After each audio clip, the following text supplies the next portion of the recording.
பாய் குட்டீஸ். இதுக்கு முன்னாடி 2 கதை போட்டிருக்கேன். பார்க்காதவங்க டிஸ்கிரிப்ஷன்ல உள்ள லிங்கை கிளிக் பண்ணி பாருங்க. இன்னைக்கு நம்ம பார்க்க போற கதை என்னன்னா நோவாவும் பெரிய வெள்ளமும். இந்த கதை பைபிள்ல தொடக்க நூல்ல இருக்கு. இப்போ நம்ம கதைக்குள்ள போகலாமா? நோவா கடவுளை வணங்குற மனிதனா இருந்தான். ஆனா மற்ற மனிதர்கள் எல்லாரும் கடவுளை வெறுத்து கீழ்ப்படியாம இருந்தாங்க. அப்படி இருக்க கடவுள் ஒரு நாள் அதிர்ச்சியான ஒரு செய்திய சொன்னாரு. நான் இந்த தீய உலகத்தை அழிக்க போகிறேன்னு நோவா கிட்ட சொன்னாரு. ஆனா உன்னுடைய குடும்பம் மட்டும் காப்பாற்றப்படும். ஒரு பெரிய வெள்ளம் வந்து இந்த பூமியை மூடும் என்றும் நோவா கிட்ட எச்சரிப்பு கொடுத்தாரு. ஒரு பெரிய மரப்பேழைய உன்னுடைய குடும்பத்திற்கு நிறைய விலங்குகளுக்கும் உருவாக்கு அப்படின்னு கடவுள் கட்டளையிட்டார்.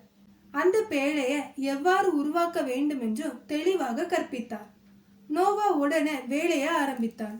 அவனை ஏளனம் செய்த மக்களுக்கு ஏன் இந்த பேழைய உருவாக்குறேன்னு விளக்கினான். நோவா பேழைய கட்டிக்கொண்டே இருந்தான்.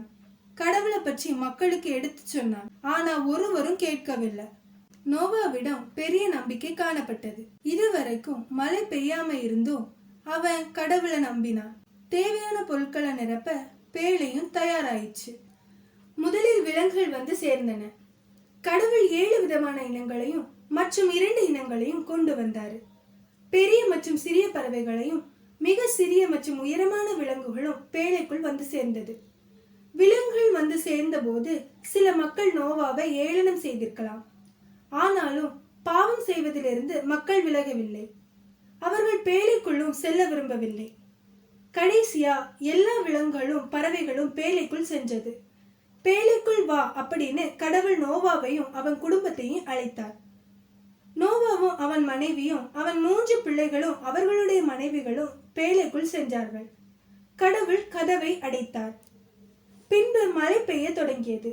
40 நாட்கள் இரவும் பகலும் மழை பெய்து இந்த உலகத்தை நிரப்பியது.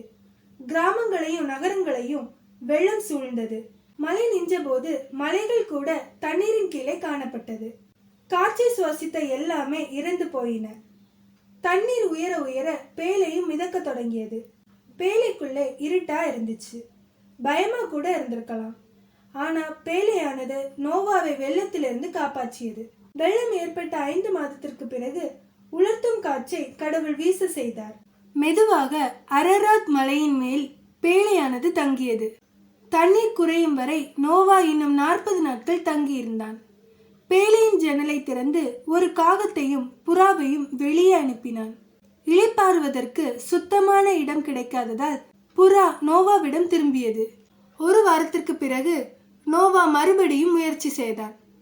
புறாவானது ஒரு ஒலிவ இலையை தன்னுடைய அலகிலே கொத்தி கொண்டு வந்தது. அடுத்த வாரம் புறா திரும்ப வராததினால் பூமி உலர்ந்தது என்று நோவா அறிந்து கொண்டான். கடவுள் நோவாவிடத்தில் பேழையை விட நேரம் வந்தது என்றார். நோவாவும் அவன் குடும்பமும் மற்ற விலங்குகளும் வெளியே வந்தன. நோவா கடவுளுக்கு எவ்வளவு நன்றியுள்ளவனாக இருந்திருப்பான். அவன் ஒரு பலிபீடத்தை கட்டி கடவுள் தன்னையும் குடும்பத்தையும் பயங்கரமான வெள்ளத்திலிருந்து காப்பாற்றியதற்காக அவரை வழிபட்டான்.